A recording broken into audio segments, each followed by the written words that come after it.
you got the nice All-Star break here. Here they are at the break. A nice win the other night. I thought a very entertaining game. What a goal by Voracek in overtime. Just I'm sure you were glad 36 seconds got you out of there pretty nicely. But give me your overview of what you've seen at the All-Star break. New coach, young team. What are you seeing? I see a lot of upside. I see a coach that understands. I think that his transition to the National Hockey League out of college has been way above what I thought it would be, because there's so many things that are different and so many things that you've got to learn. But I think he's just been spectacular. I'm very impressed by him. I think the players like him. I think our players have grown. They've matured as a team. They've become a group. They're not just individuals going out to play the game, and they go out and they play as a group.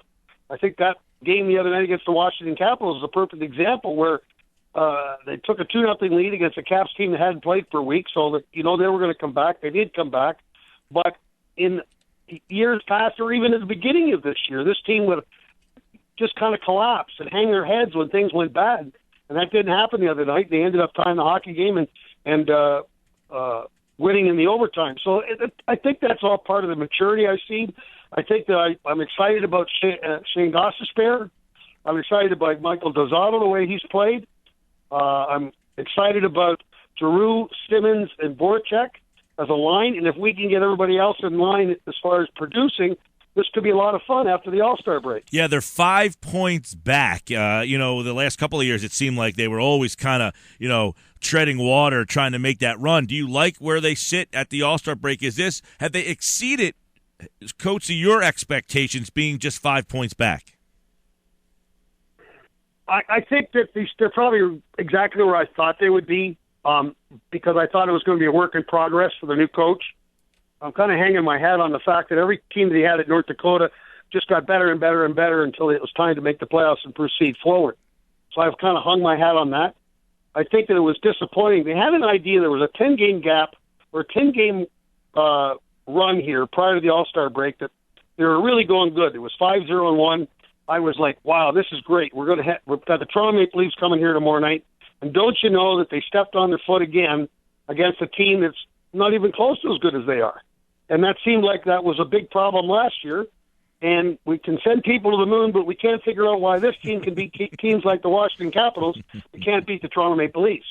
So I think they stubbed their toe on a couple of occasions. The Toronto Maple Leafs game at home and also the Boston Bruins this past Monday night. I think they stubbed their toe there. I didn't think they came out very strong. And those are the kind of things that you can't have happen, especially at this time of year, because we always say you play for fun till Christmas, and then after you get really serious. And you can see the personality of the standings starting to develop. Like you just said, we're 5 out. You're starting to see where you're at. You see how many games you've got in hand. And that's one thing to take note there, Mike, is the number of games they have in hand on the people above them. And that is going to be huge. And it's really nice to say, yeah, we got games in hand. The problem is you got to win those games. So it's going to be a tight schedule or tough schedule when the Flyers come back.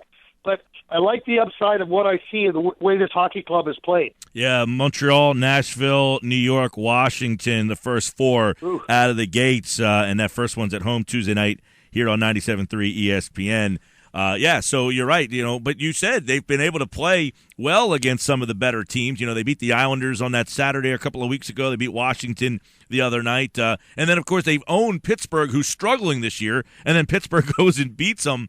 I want to ask you, are you surprised at Vinny Lecavallier's play in L.A., and does it make you scratch your head at all and wonder, hey, maybe we should have given this guy an opportunity? This is a team that averages less than 2.5 goals a game, and he's out there scoring at will. Yeah, I would imagine that would be the common question of everybody. I mean, we're broadcasters, and we all have our opinions about whether a person should play and where they should play and all that, but we're not the coaches. And the coaches, I think we're really got Vinny going in the wrong direction here. Was what he came here to play for Peter Laviolette. And Peter Laviolette's system is an upbeat, let's get going, let's get out of the zone, and let's move forward. And then score goals. That's Vincent Lecavalier. That's what he played at Tampa. And so all of a sudden Craig Berube comes in, and his system is one where the centerman has to come back below the dots and help defensively. Well, that's something Vinny never did when he was in Tampa Bay. They wanted to do is score goals. So it kind of went south for him there. I think it was the change in coaches that caused this problem for him. And then they put him in a spot where he was a right winger, and it just kind of like it was everything seemed to go wrong, or what could go wrong did go wrong. So now you take a guy that's a north-south player going to play with a real good team, the Los Angeles Kings. They're a big team. They're a very big north-south team. And you put him on a line with a guy like Carter, or you play him on the power play. Just play him on the power play with real good players. Now, here on this team, he played on the second power play, not the first power play. So now you get him a different circumstance. Are the Kings a better hockey club? Yeah, they're a better hockey club. So you surround yourself. I just said this the other night on the air. You're only as good as who you play with. So all of a sudden, Vinny's got some people to play with, and now he's starting to put the puck in the net. Now, how long it'll last, you don't know. But, Vinny's a great guy. He was a good teammate for his players, his fellow players. He never came with a lip on when the problem was becoming more evident on a day-to-day basis. And he got a break, an opportunity, and I think it'd be great if he got an opportunity to win another Stanley Cup out in L.A. I know you're on the All-Star break, but I'm going to ask you a toughie here, Coatsy. If the Flyers were playing a playoff game tomorrow, who's in goal? If I'm the coach, if I'm the king of the day, Michael Neubert. Is that going to be the answer, you think? That answer will come in another... Does the second half play that out? Is he going to give them both an equal chance to prove that? Yes. You got to. You have to. Michael Neubert deserves it. I didn't think he played very good against the Washington Capitals. No. But listen, every coach has a different thought process on goalie philosophies. I think Steve Mason's had endless opportunities here to prove he's the number one. And but Michael Neubert, by far, has been the better goalie of the two. His save percentage tells it alone. I mean, goals against average is a team average, not a goalie average. A goalie average is the save percentage, and Neubert's one of the top in the league. And I think once Mason comes back from this injury, they will come up with a decision on how many games these guys are going to play, and whoever's the number one guy, I mean, whoever plays the best, that should be the guy. You don't make, just because of that saying in front of him and say, well, he's our number one goalie. That's not the guy that actually should get the job in my mind. But and I remember talking to a lot of coaches that I've been around in this business. They'll tell you that they don't want to stand behind the bench and feel uncomfortable about their goalie.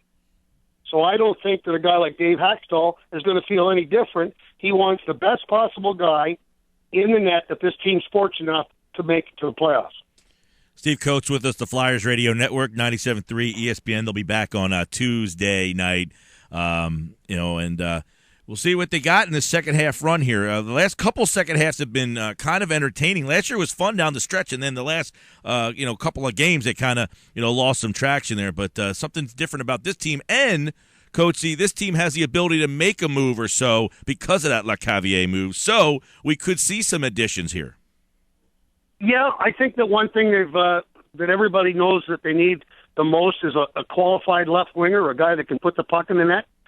We had to move people around in the lineup that we have right now to put like Voracek in a spot he's never played before, and that was the left side. But it's turned out already. He's scoring goals. He's with two guys that help him out in Giroux and Simmons. But certainly, if you could get another winger, a left winger, a natural left winger, left shot, that'd be huge. And as you said, the amount of money that's available in the cap would allow that, and that would probably have to make it. You got a February 29th decision to make. That's when the deadline is. So you've got a month to understand whether you're going to be a buyer or a seller.